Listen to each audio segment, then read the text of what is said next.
இந்த இடத்தில் தான் கூற வேண்டும், இந்த இடத்தில் கூறக்கூடாது என்ற எந்த நிபந்தனையும் கிடையாது.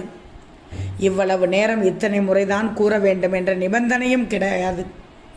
எங்கு நமக்கு முருகனின் அருள் வேண்டும் என்று நினைக்கிறோமோ அங்கு இந்த மந்திரத்தை கூறலாம். முழு மனதோடு முருகப்பெருமானை நினைத்து இந்த மந்திரத்தை கூறுங்கள். கூறினால் முருகனின் அருளால் உங்களுடைய வாழ்க்கையில் இருக்கக்கூடிய தடைகள் தவிடுபொடி ஆகிவிடும் என்று நம்பப்படுகிறது. மந்திரம் இதோ. ஓம் ஐம் சம் சரவண பவாய நமக.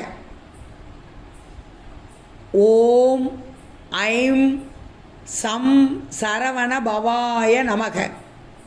எளிமையான இந்த மந்திரத்தை உங்களுடைய மனதிற்குள் முருகப்பெருமானை நினைத்து கூறிக்கொண்டே இருக்கும்போது முருகனின் அருளால் எதை நினைத்து கூறுகிறீர்களோ அது நடக்கும் என்று நம்பப்படுகிறது.